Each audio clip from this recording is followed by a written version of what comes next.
Assalamualaikum warahmatullahi wabarakatuh. Alhamdulillahirrabbilalamin. Baiklah, di sini saya Imratul Fitri dengan NIM 2011901157. Di sini saya kelas PAI 6E akan membuat video UTS, yakni dengan mata pelajaran kurikulum pendidikan Islam.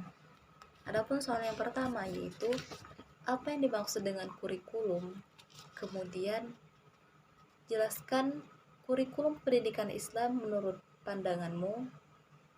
Selanjutnya, sebutkan minimal 3 prinsip kurikulum pendidikan Islam serta pandanganmu. Mengenai jawaban pertama yaitu, kurikulum adalah semua rancangan proses dalam pembelajaran. Selanjutnya, kurikulum pendidikan Islam menurut pendapat saya, menurut pandangan saya, yaitu suatu rancangan atau proses juga yang berhubungan dengan materi atau studi pembelajaran Islam, serta dengan adanya proses dan evaluasi dari kurikulum pendidikan Islam tersebut, yakni harus mencapai ataupun sesuai dengan target yang diinginkan. Selanjutnya yaitu 3 prinsip kurikulum pendidikan Islam. Prinsip yang pertama yaitu prinsip berasaskan Islam. Yang kedua yaitu prinsip integritas atau antar sesama. Selanjutnya itu prinsip efisien. Nah, menurut pendapat saya atau pandangan saya mengenai prinsip-prinsip yang lain yaitu adanya prinsip kesinambungan atau yang sesuai. Kedua yaitu adanya prinsip fleksibilitas, dan terakhir yaitu adanya prinsip relevansi, harus jelas ataupun yang sesuai, yang matang. Oke, selanjutnya soal terakhir yaitu sebutkan kenapa evaluasi menjadi bagian terpenting dalam kurikulum pendidikan Islam. Nah, yang pertama kita harus tahu bahwa evaluasi itu ialah penilaian.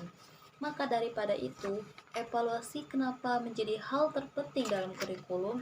Karena di situ evaluasi atau penilaian, disitulah kita bisa menjadi tolak ukur suatu keberhasilan kurikulum pendidikan Islam tersebut.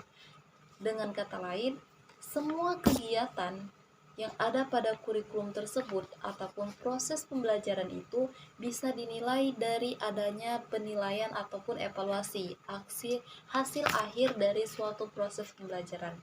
Nah, dengan adanya perkembangan sekolah ataupun dengan kita melihat kualitas dari murid bisa memahami pembelajaran atau tidaknya, nah di situ kita bisa menilai evaluasi kurikulum selama ini apakah bisa berjalan dengan lancar sesuai dengan target yang diinginkan atau tidak. Seperti itu. Maka daripada itu, itulah yang menyebabkan kenapa evaluasi merupakan bagian hal terpenting dalam kurikulum pendidikan Islam. Sekian, terima kasih. Inilah video ataupun penjelasan mengenai ujian tengah semester kurikulum pendidikan Islam saya akhiri. Wassalamualaikum warahmatullahi wabarakatuh.